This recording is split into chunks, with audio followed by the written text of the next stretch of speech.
Bonjour à tous, c'est Alex Trips, je suis très heureuse de vous retrouver une nouvelle fois en vidéo, surtout que cette vidéo est un nouveau format, un format pour qui, je l'espère, va vous aider dans vos pratiques photographiques. Lorsque je vous avais demandé sur Instagram de me poser une ou plusieurs questions, une question est revenue assez souvent. Que dois-je prendre comme matériel photo en voyage? J'ai donc décidé d'en faire une vidéo totalement à part entière. C'est une question qui est très large. Je vais tenter de vous éclairer. Tout le matériel que je vais présenter, c'est le mien et il me correspond en voyage. Peut-être que pour vous, ce matériel peut être différent. Mais tout ce que je peux vous dire dès maintenant, voyagez léger. Votre matériel est le prolongement de votre œil et non un fardeau que vous devez vous trimballer tout le temps. Allez, c'est parti! Quand on voyage, il faut partir avec des bagages. Bon, les bagages, il y a ceux des vêtements, il y a les autres, mais il y a le sac photo. Le sac photo est peut-être un des accessoires, si ce n'est le plus important, puisque en fait, il va être le facteur de votre envie ou non de faire des photos. Si vous avez un sac qui n'est pas adapté à la situation, vous n'allez pas avoir envie de sortir votre appareil photo.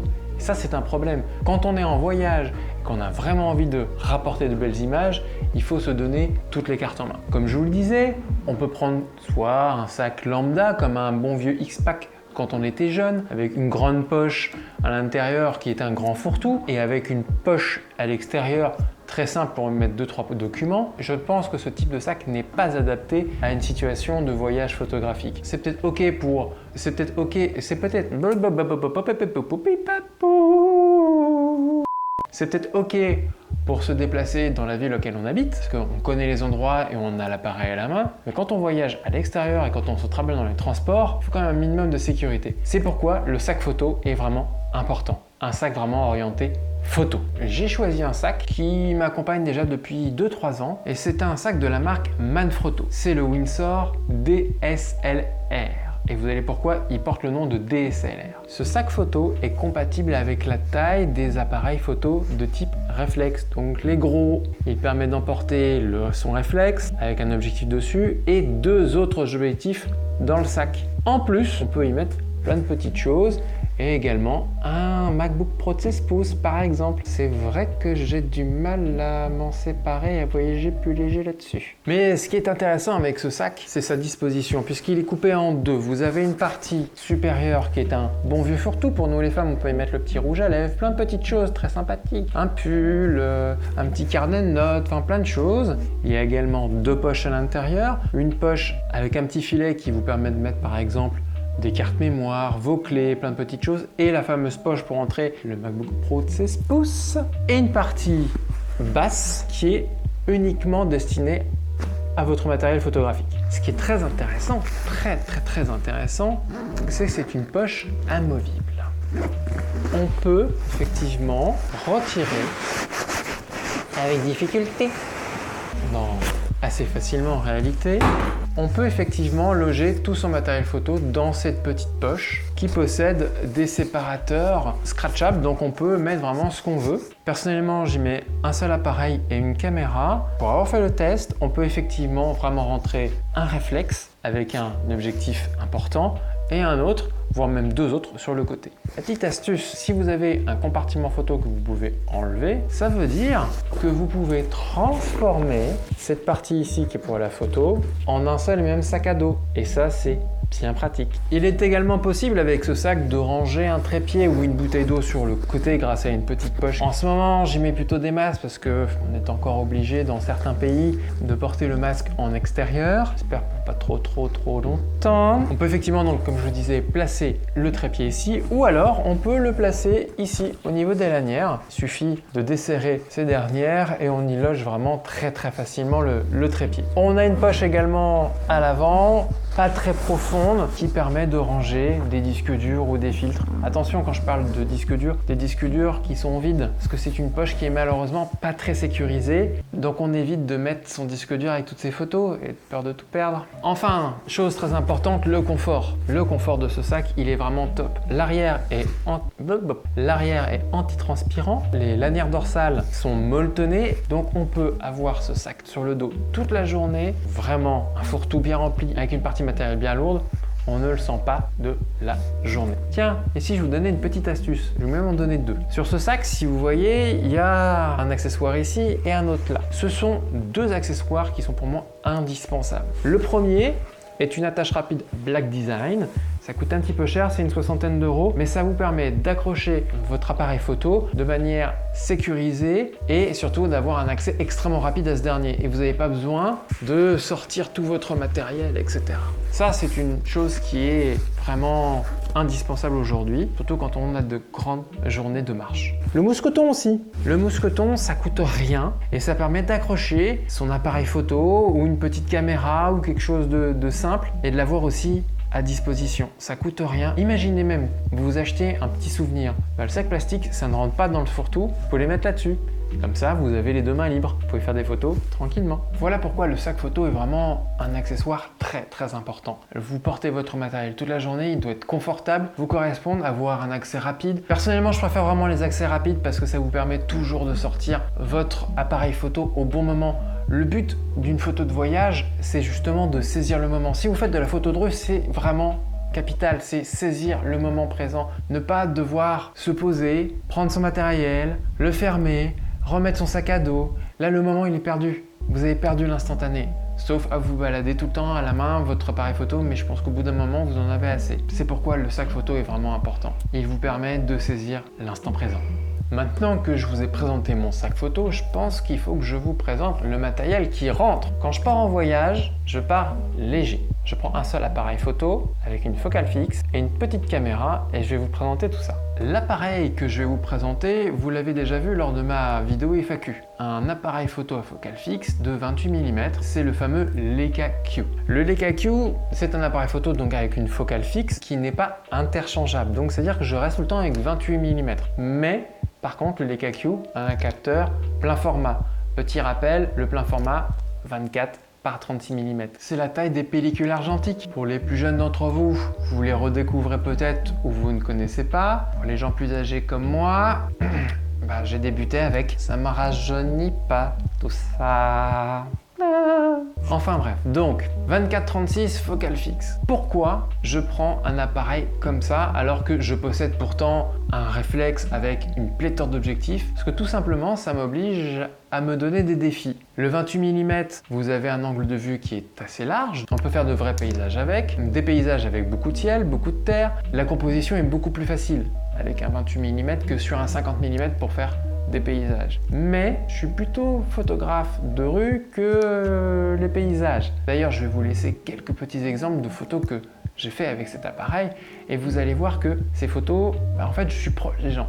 Parce qu'avec 28 mm, si on veut faire un portrait, on doit obligatoirement prendre ses petits pieds et bouger pour aller vers les gens, discuter avec eux, de demander leur autorisation de se faire prendre en photo et au moins vous avez une vraie relation entre la personne que vous voulez photographier et vous, le photographe. Et souvent, quand vous avez une bonne démarche, les gens sont plus ouverts. Ils peuvent même d'ailleurs vous ouvrir leur maison et ça m'est arrivé plus d'une fois où j'ai bu au Vietnam le café chez les gens. J'ai pris des photos d'eux et on s'est retrouvés dans leur cuisine à papoter. On n'avait pas le même langage, on essayait de se comprendre, mais on a partagé un bon moment. Et d'ailleurs, petite astuce, quand vous photographiez des gens, montrez-leur le résultat. Même si ce n'est pas une photo qui est retraitée, montrez-leur, ça leur fait toujours plaisir. Ça, c'est une petite astuce qui est logique, mais peu de monde le fait. Il faut dire aussi qu'avec le Leica Q, quand on le connaît bien, parce que c'est une bête qu'il faut dompter, on fait vraiment de très belles photos sans les trafiquer. D'ailleurs, j'encourage vraiment, quand vous faites une photo de paysage ou même un portrait,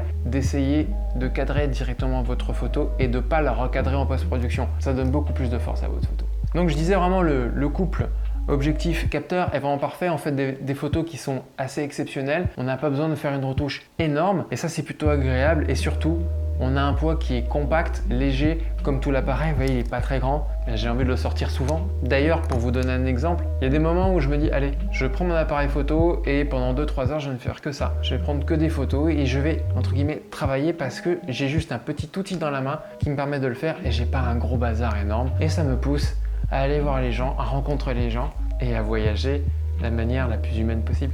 L'appareil photo que je vous ai présenté, c'est donc ma caméra principale. Je m'en sers uniquement que pour faire mes photos. Je ne filme pas du tout avec. Pourtant, elle est bien capable de filmer, mais elle ne filme qu'en 1080p, elle a un autofocus qui n'est pas vraiment fait pour suivre le sujet. On est vraiment dans un appareil photo et pas dans un hybride photo, vidéo comme bon nombre de boîtiers aujourd'hui. C'est pour ça que j'ai décidé d'investir dans une toute petite caméra de poche, c'est la DJI Osmo Pocket. Cette petite caméra, elle est toute petite, elle a un capteur de 1,23 pouces, donc c'est rikiki. C'est la taille de votre smartphone, du capteur de votre smartphone pour faire simple. Mais elle enregistre en 4K 60 fps, elle a une bonne autonomie et surtout c'est qu'elle a un gimbal. Elle est stabilisée, ce qui permet quand je marche de faire des plans stable, ce que ne vous permet pas malheureusement le Leica Q, ce que ne vous permet pas également l'iPhone ou d'autres smartphones sous Android.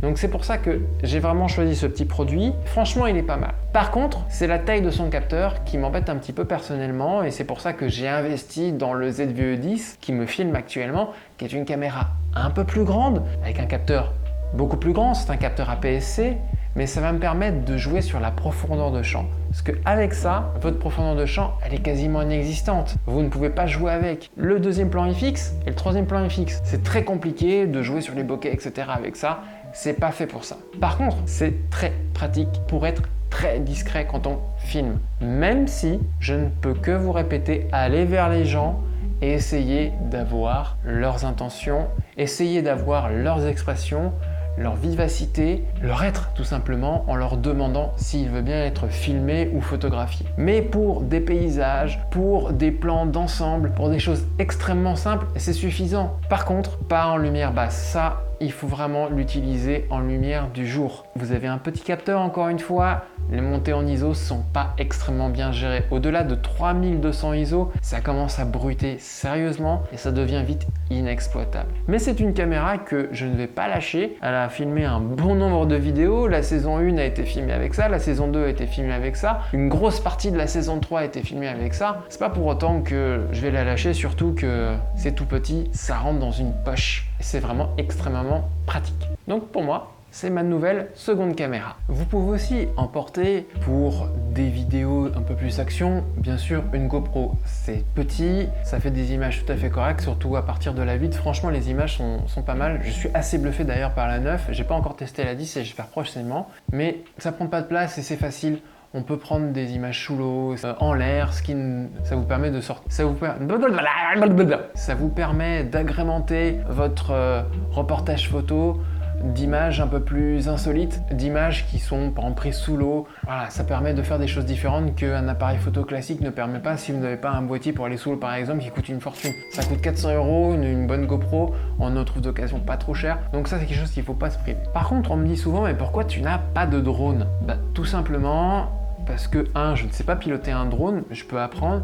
Mais aujourd'hui, la législation est tellement compliquée. D'un pays à un autre, c'est complètement différent. Certains pays comme le Maroc, vous n'avez pas du tout le droit d'emporter un drone. Pourtant, ça fait des images qui sont magnifiques. J'ai pas envie de risquer le matériel. Quand vous voyagez d'un pays à l'autre sans rentrer chez vous, dans votre pays d'origine, il faut aussi tout prévoir. Si vous avez un drone et que vous le faites confisquer, alors que vous arrivez à l'aéroport A et que vous repartez du pays à l'aéroport B ou par voie maritime ou par voie terrestre, ça veut dire que si votre drone est confisqué, vous ne le retrouvez pas. Donc pour moi, le drone, c'est un petit plus. Peut-être, oui, j'hésite vraiment. Pour l'instant, non. Et je pense que aujourd'hui, même avec les Mavic Mini, ça prend trop de place si on veut uniquement faire des images minimalistes et être minimaliste dans son matériel. Enfin, je vois beaucoup aujourd'hui de photographes et même de vidéastes qui emportent en voyage un gimbal. J'en possède un, c'est le Zhiyun Crane M2 qui me permet de prendre le ZVE10 par exemple. Il supporte tout à fait le poids, même si c'est fait pour les GoPro, les téléphones. C'est d'ailleurs un très très bon produit. Maintenant en voyage, je ne vais pas le prendre parce que ça prend trop de place. Vous voyez que même si je retire le trépied, c'est quand même large. Par rapport à la taille de l'appareil photo, voilà, ça prend une bonne partie de la place. Si par contre vous voulez voyager avec beaucoup de matériel, pourquoi pas? Je ne le conseille pas, ça vous entrave dans votre créativité, votre prise de vue, dans l'instant run and gun. Si vous le prenez, ça veut dire que vous avez choisi de le prendre et qu'alors il faut l'utiliser et que vous avez déjà fait des repérages, que ce soit via Google Maps, etc. pour faire des plans qui s'y prêtent. Mais ça, on est plus dans la vidéo que dans la photographie. Mais écoutez, j'étais très très contente de vous parler de ce matériel, un matériel qui me correspond, mais peut-être que pour vous ce sera différent. Mais en ayant écouté cette vidéo, peut-être que vous allez vous dire que voyager léger, c'est peut-être plus important. Se focaliser sur ce qu'on veut photographier et pas son matériel, c'est peut-être une des solutions. Prendre une focale fixe ou un zoom simple, standard, de type 24-70 mm et d'aller à la rencontre des gens. Enfin bref, de retrouver l'essence même du voyage, la rencontre. En tout cas, merci d'avoir vu cette vidéo. N'hésitez pas à vous abonner encore une fois à cette chaîne, à cliquer sur la petite cloche pour être au courant de toutes les futures vidéos qui vont sortir et également de vous abonner à mon Instagram, là où vous pourrez justement voir les photos qui ont été faites, notamment avec le Leica Q. Allez, en tout cas, c'était Alex Trips et je vous dis à très vite pour une nouvelle vidéo.